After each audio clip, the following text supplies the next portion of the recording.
An app that started as a lip sync tool for 12-year-olds became one of the most powerful and politically explosive pieces of technology in the world. And then slowly, it became something nobody recognized anymore. Hi, I'm Fiona, and this is my series, A Woman is Curious, where I do deep dives on the topics nobody in my life wants to hear about.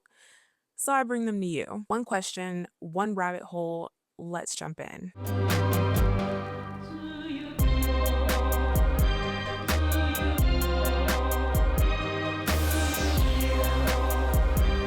Before TikTok ever existed, was ever a twinkle in anybody's eye, two guys in Shanghai had a failed startup and absolutely nothing to lose. The first idea was an education app called Cicada, interesting name. It consisted of short educational videos, and unfortunately, and no surprise to anybody, it was a complete flop. They ran out of coins and had to shut it down. Our friends Alex Zhu and Liu Yu Yang took what they learned and looked at what teenagers were actually doing on their phones. They then decided to build something completely different. They called it Musically. I know that's a blast from the past, right? It launched in August of 2014, and by the summer of 2015, it had climbed to #1 in the iOS App Store, the most downloaded app, free app in over 30 countries. By May 2016, 70 million downloads, 10 million new videos posted every single day. Now, who was actually on this app? Teenage girls. And some of these girls you might actually recognize: Lauren Gray, Baby Ariel, JoJo Siwa, and Maddie Ziegler. I'm not gonna lie, I didn't know who Lauren Gray and Baby Ariel was before I started researching for this, but JoJo Siwa and Maddie Ziegler, I definitely remember them from Dance Moms. I can hear Abby in my head now. Now I want to sit back and relax and enjoy my evening. When all of a sudden I hear this agitating, grating voice. These were just kids in their bedrooms lip syncing to pop songs, completely unaware that what they were building had a billion-dollar acquisition coming. In November 2017, ByteDance bought Musical.ly for approximately $1 billion. On August 2nd, 2018, they merged it into TikTok. Every account, every follower, every video migrated automatically overnight. Users just woke up one day and Musical.ly was gone. A lot of the original users were furious. They built real communities on that platform. It felt like something was taken from them, like the rug was pulled out from under them without their consent. Doesn't that sound familiar? A lip sync app for teenage girls becomes one of the most downloaded apps in human history, but that didn't happen by magic. September 2018, 22% of every ad seen on Facebook by Apple users in the United States was an ad for TikTok. You heard me correctly, not on their own platform, on a competitor's platform. ByteDance was reportedly spending $3 million a day on user acquisition and PR. I didn't say a year, I didn't say a month, I said a day. This was in 2018 and 2019. $300 million was spent on Google Ads in 2018. $10 million a month in India alone. They weren't playing when they were trying to get people to come over to TikTok. They weren't just wishing and hoping TikTok would catch on. They were trying to purchase the entire culture. The story we were sold was that TikTok just organically blew up. Right place, right time, pure magic. And while the product was genuinely brilliant, the foundation underneath it was a deliberate, relentless, enormously expensive strategy. That distinction matters. The money explains how people found the app. It doesn't explain why they never left. For that, you need to understand the For You page. TikTokers, we call it the FYP. Every other social media at the platform was built around who you already knew. Instagram showed you your friends, YouTube showed you the channels you subscribed to and the content you were searching for. Your social connections determined everything you saw. TikTok threw that entirely out the window. The For You page didn't care who you followed. It didn't care how many followers you had. It watched your behavior, how long you stayed on the video, whether you rewatched it, whether you shared it, and it built a picture of you based on what you actually did, not who you already knew. What that meant in practice was something that had genuinely never existed before. Anyone could go viral. Cold, no following, no connections, no industry backing required. A kid with zero followers could post on Tuesday and have a million plus views by Friday night. And it wasn't just individual creators. TikTok was quietly rewiring something bigger, from the music we listened to, what conversations we had, who got to have a platform in the first place, the thing that made all of it possible, the thing that years later, an entire government would go to war over: the algorithm. Every government in the world has watched foreign companies operate on its soil. They've regulated banks, broken up monopolies, forced divestitures. But the United States government, with all of its power, with all of its resources, all of its legal authority, could not force ByteDance to hand over one thing: the algorithm. Not because they didn't try, because China wouldn't let them. TikTok's recommendation algorithm is classified as strategic technology under Chinese export control law. ByteDance could not sell it, transfer it, or hand it over to anyone without direct approval from Beijing. The entire negotiation that dragged on for years, it was never really about the price. I think we knew that. It was about who controls the algorithm, whether it can legally leave China at all. China has a law that says this algorithm cannot leave the country. That is not a preference. It's not a negotiating tactic.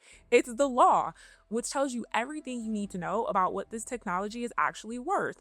And here's what Washington couldn't shake: the same system serving you the perfect video of someone making pasta at midnight was also capable of deciding what news reached you, what political content got amplified, what quietly disappeared.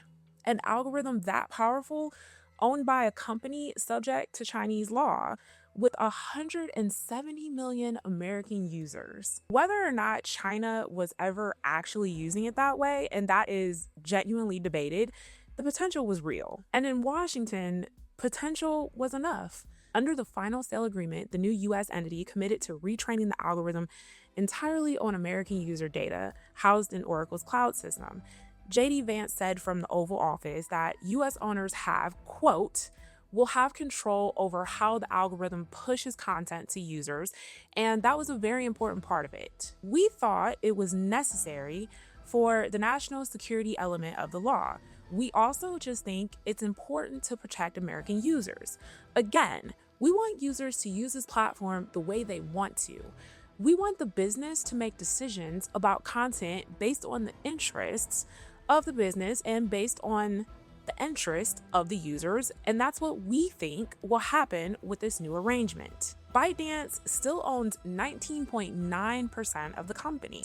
While Washington was tied up debating what to do about TikTok's algorithm, someone else had already made his move.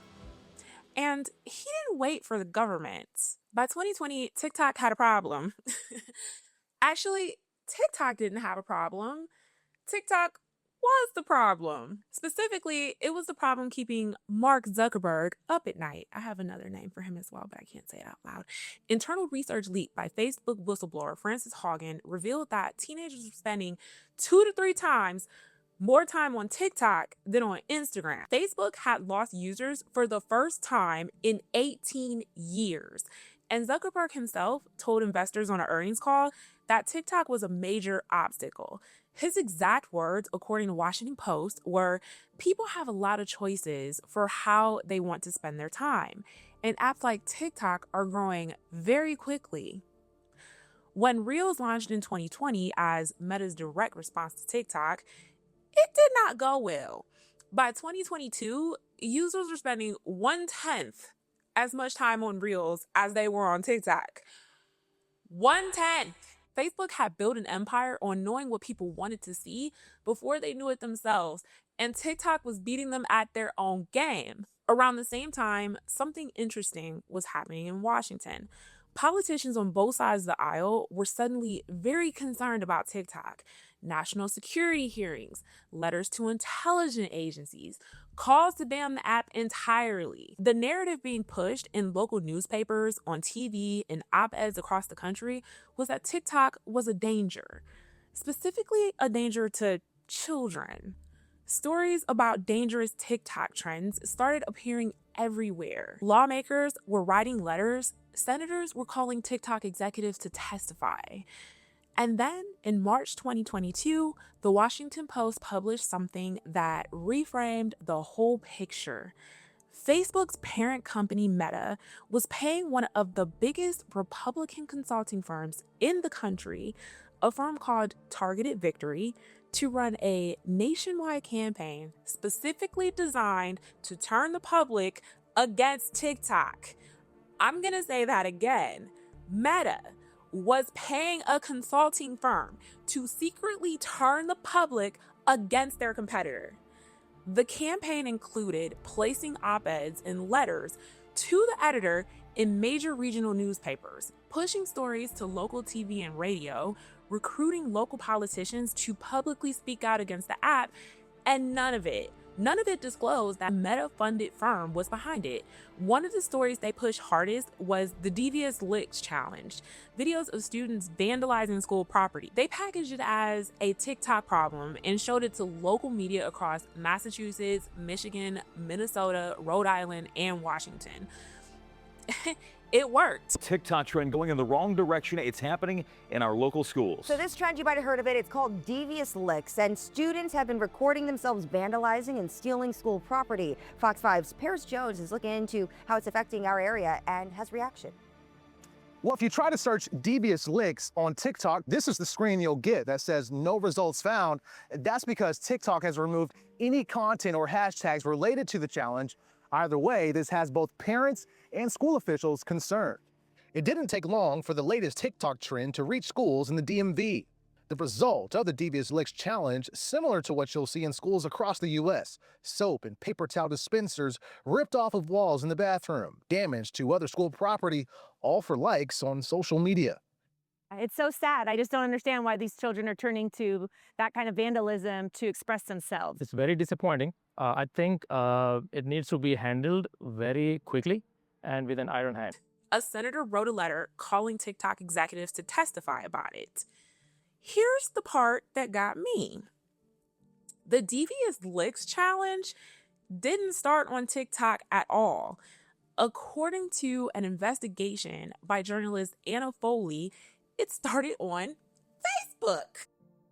My first step was to say, okay, are these incidents that I'm seeing all over the news actually showing up on TikTok?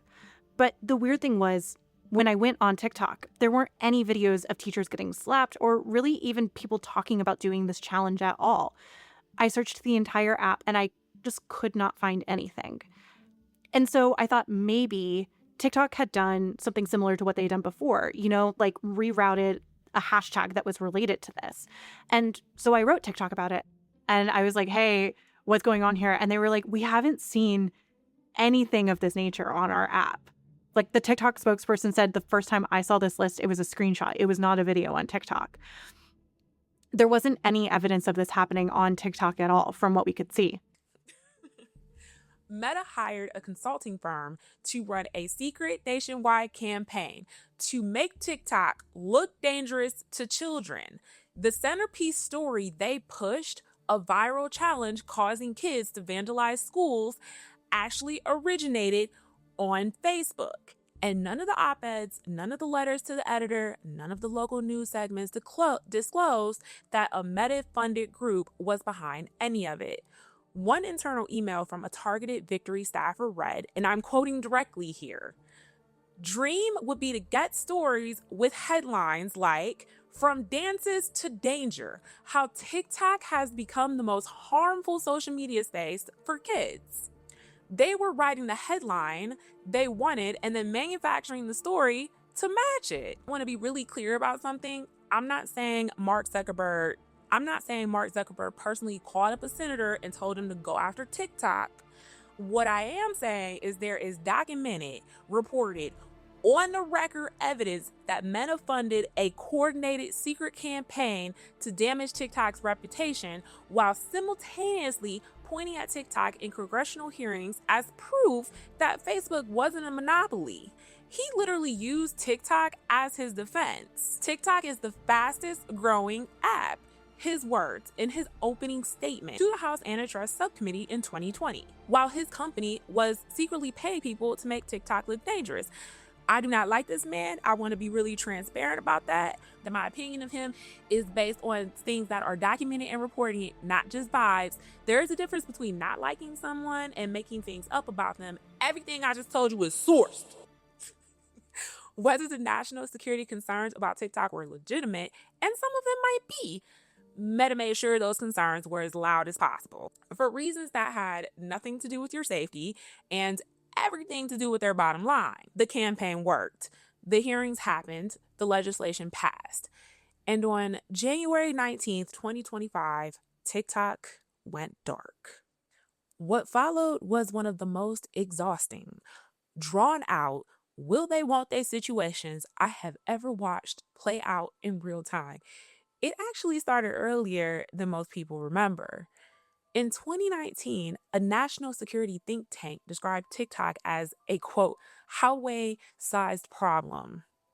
The concern was that ByteDance, as a Chinese company, was legally unable to refuse cooperation with the Chinese government under China's internet security law. That year, Senator Marco Rubio asked the committee asked the Committee on Foreign Investment in the United States to open an investigation. By 2020, President Trump threatened to shut down U.S. operations entirely unless ByteDance divested. That got blocked in court. Then the Biden administration tried a different approach, negotiating a national security agreement that ultimately went nowhere. In December 2022, Biden signed a law banning TikTok on federal government devices. In March 2023, the DOJ and FBI launched a formal investigation. In March 2024, the House passed the Protecting Americans from Foreign Adversary Controlled Applications Act with rare bipartisan support. Biden signed it into law. On April 24, 2024, ByteDance had 270 days to sell TikTok's U.S. operations or face a complete ban. The Supreme Court upheld the law on January 17, 2025, and on January 19, 2025, it happened. At approximately 10:30 p.m. Eastern Time, the only real time zone, by the way, TikTok went dark. The app was removed from the Apple App Store and the Google Play Store. Users who already had it installed got an error message. And I'm only laughing because this was a time. The website showed the same thing. It was just gone.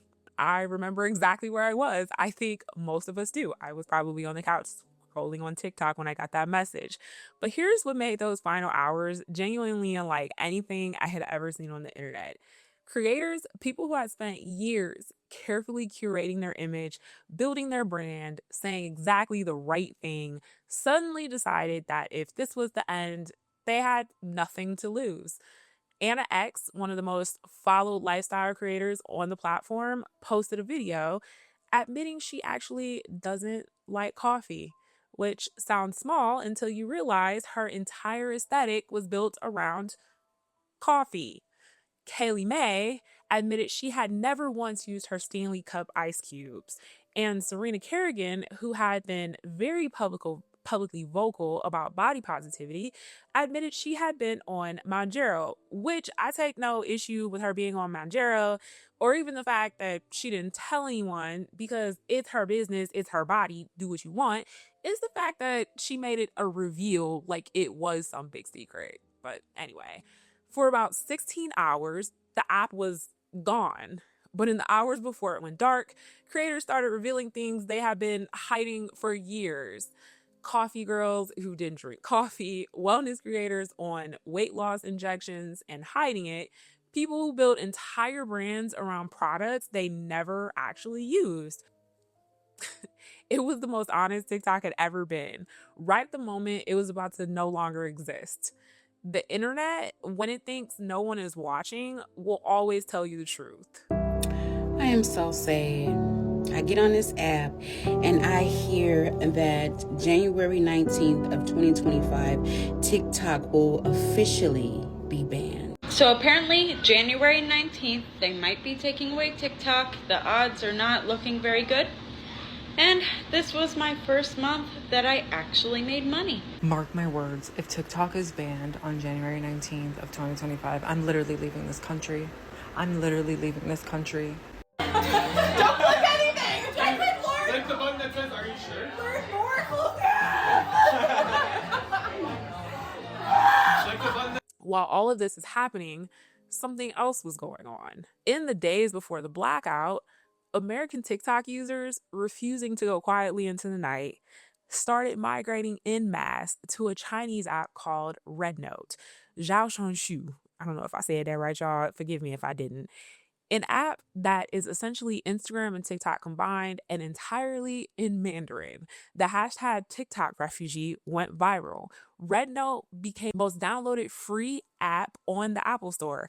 And for a brief, genuinely surreal moment, millions of Americans flooded a Chinese platform in protest of being forced off a Chinese platform. I went to Red Note. I'm not going to pretend I didn't. It was chaotic and confusing, and I loved every second of it. There were Chinese users welcoming Americans with translated messages. Americans were apologizing for not speaking Mandarin. I was using Translate a lot, but the message got across. I got really good recipes. For about 48 hours, the entire vibe was just, we're all people, and we found out things that we would have never known. All the TikTok refugees, are you kidding? America's literally burning, and I'm so sorry, guys, that you have to be here. Are you guys actually happy to be here? Just a little heads up, though. Things work a little bit different here. The algorithm is a little bit different, although Xiaohongshu did change the freaking layout to the same layout like TikTok. We hate it. It used to not be like that. Now it's just all fucked. Like your legislation system. Don't worry, we're not like the Americans. We'll not tell you to go back to your country. The internet is a free space, so feel free to roam around. I just have one thing to say to the American government that thinks that China is stealing my data. 管我屁事. 管我屁事. That simply means I don't give a shit. A lot of TikTok refugees are worrying about whether they're bothering us. No, quite the opposite. We're creating history together here. All right? Where's Latrell? On the dance floor.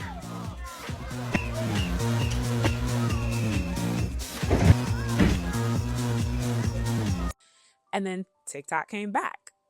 12 hours after going dark, Trump posted on True Social that he would issue an executive order on Inauguration Day to delay enforcement of the law. Another item on Trump's executive order to-do list was trying to save TikTok. He signed an order to keep the platform running for 75 days tonight. It's another effort to get TikTok's Chinese parent company ByteDance to sell to an American company. As of right now, the TikTok app is still not available in American app stores, and current users won't be able to get any updates. The application went dark on Saturday, hours before the law banning it took effect, but it came back about 14 hours later. The platform thanked President Donald Trump in its return message, and its CEO was at his inauguration. Other than the latest executive action, Trump has not said any more on what he plans to do to save TikTok, but his legal options are limited. It's important to note that during his first term as president, Trump led the effort to ban TikTok. TikTok restored service, and Americans found that people in other countries were talking trash about us while we were gone, continuing this one-sided beef. Like for 16 hours, you got to enjoy your beans and toast and fizzy widgets and mashed peas in peace, I guess. The British are talking mad trash about us. Meanwhile, this is their daily meal. The Americans are gone. I think it's a safe space to talk about them. Is it a safe space to talk about them? Because these are a few things that annoy me about the Americans. Why do they think that their time zones are the only time zones that exist? Now that the Americans are gone, we are safely able to talk about geography and maps.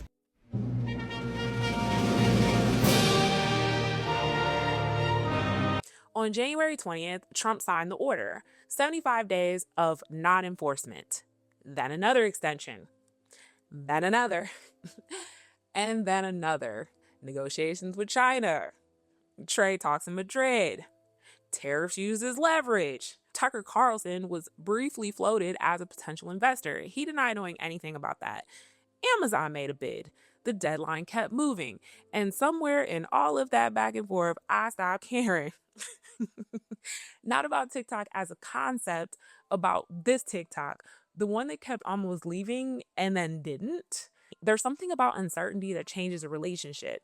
You can forgive someone for leaving. It's harder to forgive the slow erosion of not knowing whether they're staying.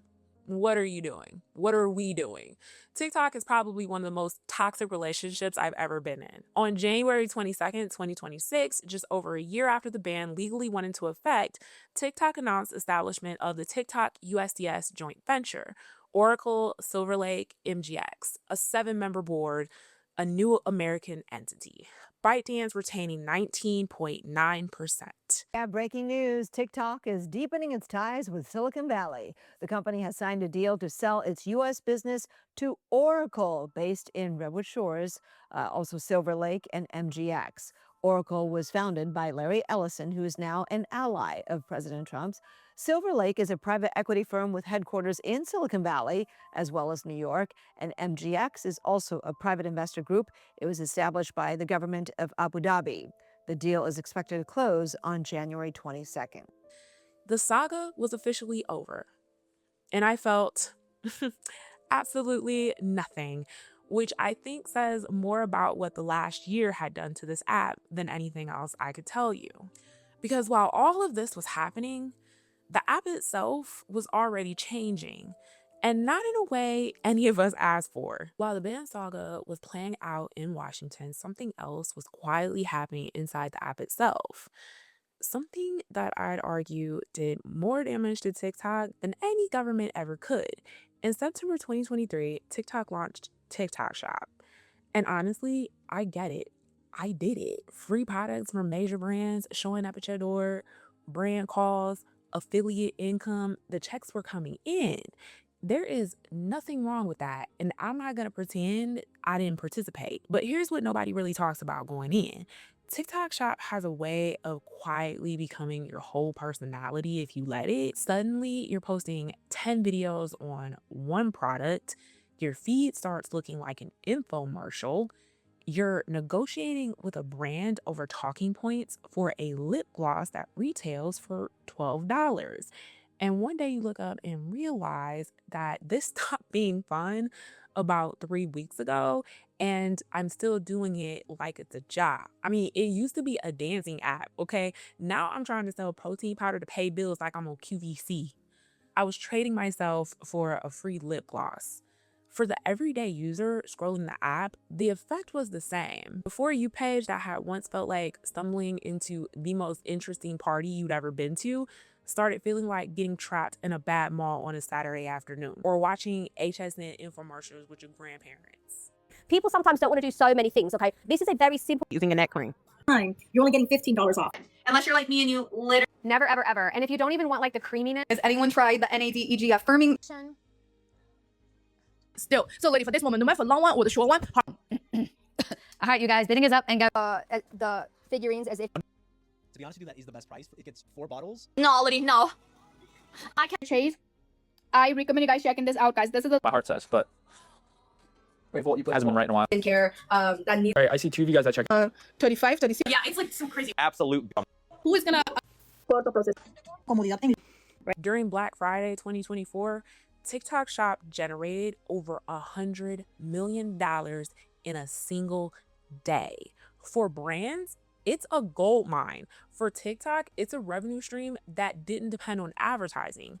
But for creators trying to build something real, the economics were getting harder to ignore. TikTok replaced the original creator fund with something called the Creator Rewards Program, which sounds like an upgrade, and TikTok will tell you that it is.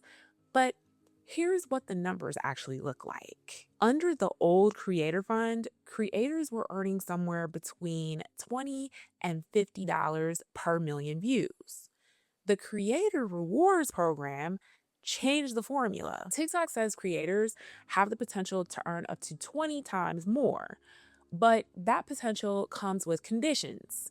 Your video has to be original, at least 1 minute and 1 second long, and hit very specific benchmarks for search value and audience engagement to actually be monetized. Here's what that looks like in practice. A video that gets hundreds of thousands of views A video that is genuinely connecting with people, they're saving and sharing, and commenting on might earn you $2 hairs, not a couple $100, a couple of dollars. I was never going to retire off TikTok money. I knew that. But there is something kind of demoralizing about pouring yourself into a piece of content, watching it reach hundreds of thousands of people, and getting a deposit that doesn't cover your coffee. And I love creating content and I do it for free. However, going from hundreds to a couple dollars is Get somebody else to do it. And creators started noticing something. The platform that had spent years telling them it was the place to be was paying significantly less than the competition. Facebook is where it's at. This is my TikTok pay. I have 180,000 followers here on TikTok. This number, this is for the full month of December. You can see right there, December 2025, $5. Literally $5. Look at these. Look at this, 18 cents. This number is usually in the thousands. Honestly, since getting monetized on Facebook and I've been running this little experiment, I haven't put as much attention into TikTok as usual, but still 180,000 followers. This is just pathetic. Now let's take a look at Facebook. So you see up here, the dates December 1st through January 1st. Again, I didn't get monetized until it looks like about the 9th. Here is the pay for the full month of December, $1,485. Let me show you the breakdown. Here's what I like about Facebook. You can see that I'm getting paid both for Reels and photos. And by the way, all the Reels that I'm posting on Facebook are just repurposed Reels videos that I've made here on TikTok that are just in my camera roll. TikTok pay, Facebook pay. Let's get into it. Do y'all see a difference in y'all pay in different platforms? Like, this is the Creator Rewards program on TikTok, you guys. It is to be exact, it is the 12th of May, okay? And I only made $2. The 12th of May, I've only made $2 in the Creator Rewards program on TikTok, okay? Keep up. The 12th of May on Facebook Professional Dashboard, I made $28.50, and that's just the past 7 days. I didn't put the 28 days on there. Are y'all picking up what I'm putting down? Facebook, the platform that TikTok spent years pulling creators away from, is now paying more per view than TikTok. And creators are noticing this. Creators who built their entire audience on TikTok are pivoting back to Meta platforms and YouTube to get paid. Hey, it's me. Hey!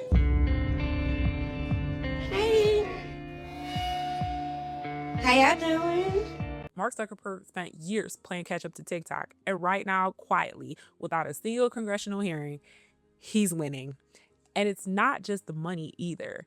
The environment inside the app changed. The AI content moderation got way more aggressive. Creators started reporting that certain words, certain topics would tank a video's reach without any explanation. You learn to self-censor. You learn the invisible rules, what you can and can't say. You learn to say unalive instead of a word that's actually in the dictionary because the algorithm might flag you otherwise. So you think I should say these words in my video, and you think that I'm sugarcoating. Clearly you don't know TikTok. I'm already taking a chance just showing your comment here. So let me fill you in on how it works here. These are words that you cannot speak on TikTok. There is something genuinely strange about building a community on a platform and then having to contort yourself to stay visible. You're not just making content anymore. You're negotiating with a system that doesn't explain itself and doesn't owe you anything. And yet, for all of that, for the TikTok shop and the payout cuts and the self-censorship and the ban threats, TikTok did something real. Something I don't think we talk about enough while we're busy cataloging everything that went wrong. The For You page didn't just recommend videos, it found people who had been invisible to every gatekeeping system that came before it. People who didn't go to the right school or know the right person or live in the right city, have the right apartment or have the right look. People who had something real to say and finally had somewhere to say it. Women in their 40s talking about perimenopause, late diagnosed ADHD adults finding out they weren't broken, grief communities, chronic illness communities, social activism, and whole movements were built. The algorithm that Washington was so afraid of was also the thing quietly connecting people who needed each other. It changed the music industry too. Old Town Road by Lil Nas X took over TikTok in 2019, and it broke the record for the most consecutive weeks at #1 on the Billboard Hot 100, 17 weeks. A song the industry had dismissed, a Black queer artist the industry had no real category for. TikTok didn't care about categories, it just cared about what people actually wanted to listen to.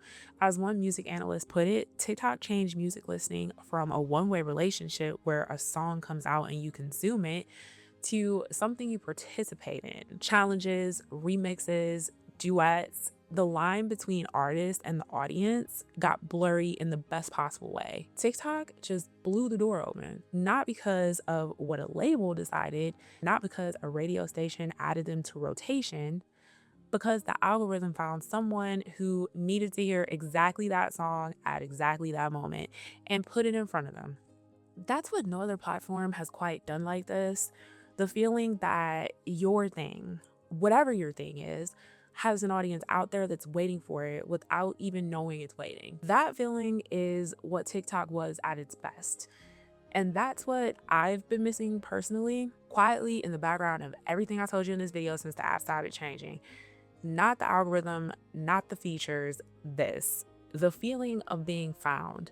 The sale is done, the algorithm has its owners, TikTok is still on your phone. So what actually comes next? In May 2026, TikTok announced something that I think perfectly encapsulates where we are right now. In the UK, TikTok launched a paid subscription tier, $3.99 a month, to remove ads. Now, TikTok will tell you this is about giving users choice, more control over their experience, empowerment, all those works. Here's what it's actually about. European data privacy law, specifically something called consent or pay regulation, requires platforms to give users a genuine choice between consenting to their data being used for advertising or paying to opt out. Meta did the same thing in Europe first. This wasn't generosity. This was a legal requirement dressed up in a press release. But zoom out for a second, because whether it's legally required or not, the direction of travel is clear. The free social media model that has defined the internet for 20 years is starting to crack. The deal was always, you give us your attention and your data, and we give you the platform for free. TikTok asking you to pay to remove ads is just that deal becoming visible. You were always paying. Now they're asking you to pay twice. Think about what that represents. Every major social platform is moving in this direction. Pay for verification, pay for reach, pay to remove ads. The free internet that our generation grew up on is quietly becoming a subscription service. And the question nobody is asking loudly enough is, when you're paying for the platform and giving them your data and creating the content that keeps people on the app, what exactly are you getting in return? Meanwhile, in the United States, TikTok USDS joint venture is up and running. Oracle hosts the data. The algorithm is being retrained on American user data. A 7-member board, majority American, is in charge.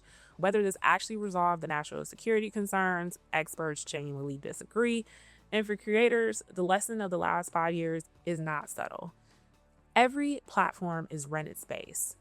Show up, build community, and then move that community somewhere you actually own. An email list, a newsletter, your own website. Diversify.